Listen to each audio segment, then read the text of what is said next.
เดเฮ็ดหือตัดขาดเป็ดตั้งยามอำลีตาดีตัดขาดเป็ดตั้งยามอำลีนั่นเนี่ยอ่อนดังสุดอันเฮาขาดทุกดีฮู้เดเนี่ยเฮาขาดทุกดีฮู้ว่าเฮาขาดทุกดีสอบด้วยว่าตั้งยามอำลีนั่นมันเฮ็ดหือตีซาเป็นมาในนั้นเขาตาดีเป็นมาตั้งยามหนึ่งอันนั้นแลตั้งยามอำลีหนึ่งอันนั้นนั่นเนี่ยมันมีรองตามมัน3รองนั้นเขาความหมายหนึ่งนั้นเป็นอีสางไหนเป็นลองสางงานเงาลายอันจางเฮ็ดเฮาขาดลูกเฮ็ดมาลองตั้งยามอำลีนั้นเขาความหมาย2นั้น3ไหนลูกดีสางงานอันนั้นสิเฮาขาดลูกเฮ็ดตัวทบนั้นเขาความหมาย3ไหนก็เปิดลูกเฮ็ดอันนั้นแหละเศร้าเก่าไล่มาลองเจจิมเสมยมโยลองมวนเสื้อเสมยมโยลองลีจอลีมวนเสมยมโยนั้นเขาก็เปิดลองตั้งอันในสิสั่งไว้เป็นมาตั้งยามหนึ่งอันยาวค่ะ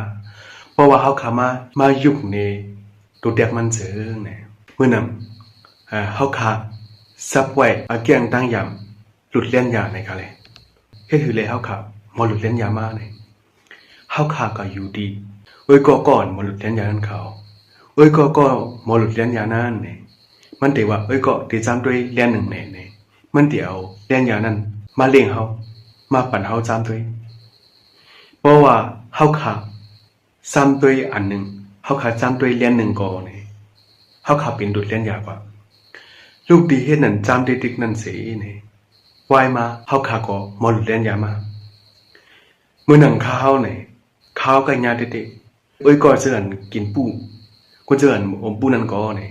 อมปู5อมด้วยผู้ใหญ่ทั้งแลเนี่ยใกล้มาเย็นปันค่ะก็บ่ว่าข้ามบ่หมูกินข้าก็อมเลยใจกินแลข้าก็อมลูกดีจามเฮ็ดมาก็บนอะไรข้าก็อำหมอโอมผู้มาเลี้ยนยาไหนก็อำยามหลุด10ป5ไหนก็ยามหลุดอยู่ก้อยกาว่าป้อเอ้ยก็สิก็มาว่า3ด้วยเลี้ยน1เลเนี่ยข้าดึงว่าข้าอำหมอหลุดสลิกเนี่ยข้าอำหมอหลุดเลี้ยนยาเนี่ยเพราะว่าซั่นไหนก็เปิ้นก็เตรียมมาทำมาปันเฮาหลุดเจ้าค่ะลูกดีนั้นสิเฮาก็มีตั้งยามหลุดเลี้ยนยามานั้นค่ะก็เปิ้นนั่นแหละเนี่ยลองตั้งยามอันไรพอยาวเนี่ยตั้งยามอันเฮ็ดง่ายนั่นตั้งยามอันไรมาง่ายนั่นเนี่ยพี่น้องเขาใกล้สอบได้ค่ะเลยใกล้เป็นตั้งยามอำลีตั้งนำเขาพอเป็นตั้งยามอันลีในเด้กวนเฮาขาตาดีไรมาในมันเป็นอยากไว้นั่นเขาก็เปิ้นนั่นแหละเนี่ยลองตั้งยามอำลีในใกล้ไรมาทีละเนี่ยใกล้ไรมาดีหิมความเฮาเลยใกล้ไรมาอีอุ้ยก่อเฮานั่นเขาก็เป็นอะไรพูดตามเล็กก็หนึ่งจังว่าใกล้ไว้สติด้วยใกล้ทัดสางด้วยเอ้ยก็มาเฮาคาเลในเขาทัดสางด้วยอักแก้งตั้งยำเอ้ยก็เฮาคาเลในเขา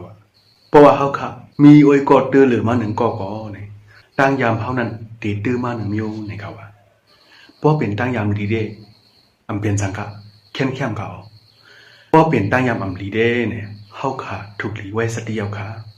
เฮาค่ะถูกหลีฟังเตเขาตั้งยามอำลีนั่นเฮาเฮ็ดหือไรมาเฮ็ดหือเลยเฮาคาเลยตั้งยามอันไหนมาไหนยังอำตันหูเสดาตาได้ขึ้นเป็ดตั้งยามนั้นตาได้ตัดเป็ดตั้งยามนั้นเด้เป็นรองยักษ์ได้เขาก็บนนั้นเลยเนี่ยเพราะว่าเฮาขาฮู้ว่าที่เฮาขาไหนมีตั้งยามอำลียาวเจอนะมีตั้งยามอำลียาวเจอไหนตั้งยามนั้นเฮาขาเทหือขึ้นเป็ดเฮาขาเทหือตัดเป็ดคาลาลองตั้งมันเด้มีไว้เขาออนดังสุดเดนเฮาขาดเลยเฮ็ดหือเนี่ยเฮาขาดเลยเวดหิมหอมอันตึกโซนหาเฮาขาอันเฮ็ดหาเฮาขาหมอมีตั้งยามอันนั้นมาปอยก็ซ้ำตัดเป็ดตั้งยามเฮานั้นสู่เขาปอดด้วยเมื่อ1เดือนฮื้อ1ปัดฮื้อ1วันฮื้อจะไหนเพราะว่าเฮาขาดตัดไหลมา1เดือนก็เฮาขา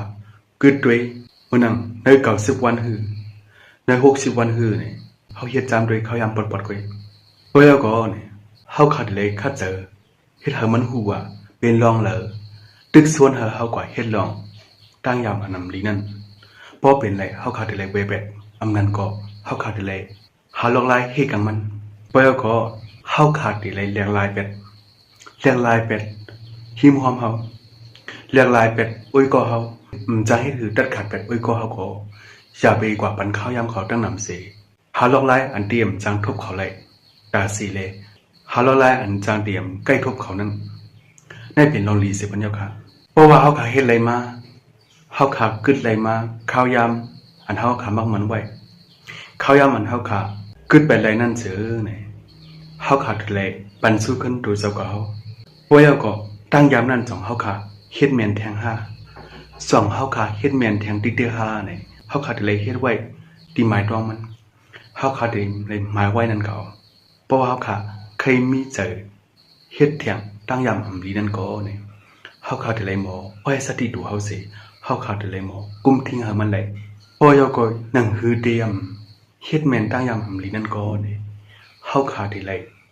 ปันการดูเจ้าเก่าขึ้นเขาอย่าบีไหวข้าวยำเฮามีข้าวยำกันเฮาขาดเลยลูกเฮ็ดสีลองหรอกอำว่าลองการก็เย้าลองอันเฮาป้าวาสนาก็เย้าวาสนานั่นก็ที่ไรเป็นวาสนาลองลีนั่นเขาเมื่อนั้นเฮาขาดเลยเจอตัวกีตาร์ก็เฮาตัวกีตาร์ปันพึกเรียนกีตาร์ปันเมื่อนั้นเฮาขาป้าใส่ลองสันหางไหนก็เฮาขาสันหางปันเพราะว่าเฮาขาเลยใส่ลูลิกไหนก็เฮาขาลูปับลิกเฮ็ดนั่นสิเฮาขาเอาลองตั้งเสียนั้นเอาอายุงเสียนั้นมาเตียนต่างเป็ดอย่าไปเฮาขาเฮ็ดแม่นลองตั้งยามอำลีนั่นทั้งนั้นเขาเพราะโอ้ยก็เขาเฮ็ดกว่าซึ่งไหนซื้อไหนยุมยำว่าตั้งยามอำลีนั่นไหนโอ้ยก็เขาตีตัดไปไหลตีกึดไปไหลเลยเตรียมเฮ็ดแม่นแทงก็ตีเป็นมาลายูไหนเขาอยู่ยังไม่อยู่เขาเอาครับวิดีโอในมีหนังไว้ครับชุมยามาวิดีโอในเดมีพอนิตาไว้ก็เขาพี่น้องเขาอยู่กับอ๋อยินจมอันเป็นแห้งด้วยตัวสุดค้าหมายสมครับ